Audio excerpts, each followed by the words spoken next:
Bonjour tout le monde, voici la première capsule pour le cours de mise à niveau. Ça concerne la division de polynômes qu'on a vu dans le cours numéro 1. On va avoir deux exemples, c'est sur deux pages. Alors pour commencer, on vous demande d'effectuer la division de 8x5 plus 4x3 moins x2 moins x, tout ça divisé par 2x carré moins x. Pour une division de polynôme, vous commencez par placer le premier polynôme, celui qui est à diviser, divisé par celui qu'on doit diviser, donc le diviseur qu'on met ici. Évidemment, on ne se demande pas combien de fois ce nombre-là rentre là-dedans, là, ça ne se fait pas. On prend le terme dominant qui est en rouge, je ne sais pas si vous le voyez, mais le premier terme dominant, divisé par le terme dominant ici. Alors 8x5 divisé par 2x2, 8 divisé par 2, 4, x5 sur x2, x3, ça donne donc 4x3. Donc le 4x3 arrive ici, on fait la division de lui par lui qui me donne 4x3. Quand on a trouvé 4x3, on multiplie le 4x3 par chacun des termes. 4x3 fois 2x2, 8x5, 4x3 fois moins x, moins 4x4. Et là, faites attention, on a trouvé donc la division, le résultat, on multiplie, on met ça là. On doit faire le polynôme du haut moins, on rajoute des parenthèses, tout le polynôme qui vient d'apparaître. C'est souvent là que l'erreur se produit, on oublie de transporter le moins dans le deuxième terme. 8x5 moins 8x5, c'est les termes dominants. Ils disparaissent toujours, sinon il y a une erreur. Là, faites attention, c'est un petit piège, j'ai du x3 ici. Lui, c'est du x4. Alors, il y a combien de x4 en haut? Il n'y en a pas. Aucun x4, moins 4x4, ça devient 4x4. Les 4x3 descendent tranquillement, tout comme le moins x2, tout comme le moins x, et on se retrouve avec ceci. Donc, première étape, vous pourrez la refaire pour être sûr que ça va. Vous divisez le terme dominant par le terme dominant, vous trouvez la réponse. La réponse, vous multipliez par chacun des termes du diviseur, vous trouvez ce que ça donne, et vous faites le haut moins le bas en pensant bien de distribuer le signe négatif. Et on reprend. 4x4 qui est maintenant le terme dominant, divisé par 2x2. 4 divisé par 2, 2. x4 sur x2, x2, ça donne 2x2, le deuxième terme ici. Quand on l'a trouvé, on multiplie 2x2 par chacun des termes. 2x2 fois 2x2, 4x4. 2x2 fois moins x, moins 2x3. Au début, c'est ça qui apparaît. On fait tout ce qui était ici, moins, parenthèse, tout ce que je viens de trouver. Encore une fois, 4x4 moins 4x4, les termes dominants disparaissent. Et 4x3 moins 2x3, vous voyez le moins, donc plus 2x3, ça fait 6x3. Le moins x2 moins x descend tranquillement, il n'y a personne qui fait aucune interférence. Et on se ramasse ici. Et on est rendu comme ceci pour l'instant. Le chat va s'en mêler, je le sens. Voilà. C'était sûr qu'elle apparaîtrait au moins une fois. On continue. 6x3, c'est correct, mais nous on t'a vu. Tout le monde t'a vu, on t'a trouvé. Oui, elle est belle. Bon, bye bye. 6x3 divisé par 2x2 maintenant. 6 divisé par 2, ça fait 3. 6 divisé par 2, ça fait 3. x3 sur x2, ça fait x. Ça donne donc 3x. Et on reprend. 3x fois lui, 6x3. 3x fois moins x, moins 3x2. Le terme d'en haut, moins ce qu'on vient de trouver, en n'oubliant pas de distribuer.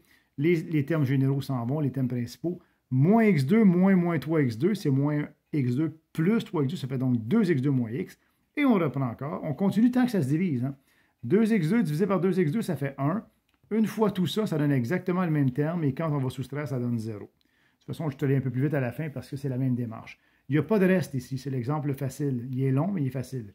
Conclusion, la division d'un polynôme par un autre. Premier polynôme divisé par le deuxième. On peut l'écrire avec le signe de division ou on peut l'écrire avec la barre de division. Bien, la réponse, c'est ce qui est apparu ici, c'est-à-dire 4x3 plus 2x2 plus 3x plus 1 sans reste. Remarque, on peut vérifier la solution comment? Bien, si je vous dis, rappelez-vous, 8 divisé par 2, ça fait 4. Pourquoi? Parce que 4 fois 2 donne 8. Alors, si je vous dis que, si je prétends que lui divisé par lui donne ceci, comment est-ce qu'on peut vérifier? On multiplie le diviseur par la réponse. Ça fait un beau petit binôme fois un polynôme de 4 termes. Et vous devriez trouver ceci. Exactement, sinon il y a une erreur. Premier exemple de 2. Le deuxième exemple, un peu plus court, mais avec un reste. Très important. Alors, est-ce que c'est comme ça? Ça va bien comme ça. Tu peux peut-être descendre un peu. On va effectuer 2x2 plus 8x moins 8 divisé par x plus 3. Alors, je mets le polynôme à diviser, divisé par le diviseur. Assurez-vous d'avoir des termes décroissants en termes d'exposants. X carré, x à la 1 constante, x à la 1 constante. Moi, je ne joue jamais à inverser les termes, mais des fois, dans le livre, ils le font. On prend le dominant 2x2 divisé par x, ça fait 2x. Qu'est-ce qu'on fait avec? 2x fois x, 2x2. 2x fois 3, 6x. Tout le haut, moins tout ce que je viens de trouver entre parenthèses. Évidemment, le dominant va disparaître. 2x2 moins 2x2, il disparaît, sinon il y a une erreur. 8x moins 6x, 2x. Et le moins 8 descend en ligne droite, il n'y a personne qui l'interfère. Et on se ramasse avec 2x moins 8. Le terme dominant 2x divisé par x, ça fait 2. 2 fois x plus 3, ça fait 2x plus 6. Le terme d'en haut, moins ce qu'on vient de trouver. Le terme dominant disparaît encore, sinon il y a une erreur. Moins 8, moins 6, moins 14. On essaie de continuer. Moins 14 divisé par x, ça ne marche pas. Qu'est-ce qui vous dit que ça ne marche pas versus tantôt? Tantôt, il y avait du x2 divisé par x, ça va. Du x divisé par x, ça va. Une constante divisée par x, ça ne marche pas, donc c'est terminé. La réponse est 2x plus 2, mais il y a un reste ici. Comment est-ce qu'on écrit la réponse?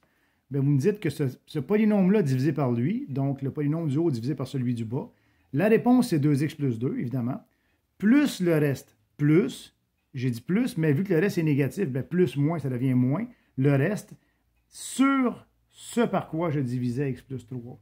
Si vous ne vous rappelez jamais comment ça se passe ici, bon, on peut vérifier la réponse en passant, mais ça prendrait les fractions algébriques, chapitre 3, la semaine prochaine seulement, on verra. Mais ceux qui se demandent, la réponse est claire, mais qu'est-ce qui se passe ici? Un petit rappel tout simple avec des nombres. 17 divisé par 3. 17 divisé par 3, ça fait 5.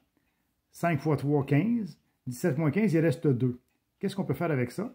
Bien, 17 tiers, ou 17 divisé par 3, ou 17 tiers, c'est la même chose. Ça vaut donc 5, la réponse qui s'en va là, plus le reste, 2, plus 2 tiers, plus 2 sur le 3, ce par quoi je divisais. Donc, ce par quoi je divise, c'est toujours le dénominateur du reste. Ce par quoi je divisais tantôt, c'est le dénominateur du reste. Voici deux exemples, et là, je vous dis juste ça comme ça. Si vous en voir d'autres dans votre livre, il y a des exemples à partir de la page 53. Donc, sur 4 pages, la page 53, 54, 55, 3 pages, pardon. L'exemple 2.21, 2.22, 2.23, c'est fait. Et dans le devoir, c'est le gros numéro du devoir à la page 58, le numéro 15, de petit a à petit e. Alors, c'était le bout difficile du devoir. Je vous laisse là-dessus et on se revoit au prochain cours lundi. La première heure, je peux répondre à vos questions. Merci beaucoup. Bonne soirée tout le monde.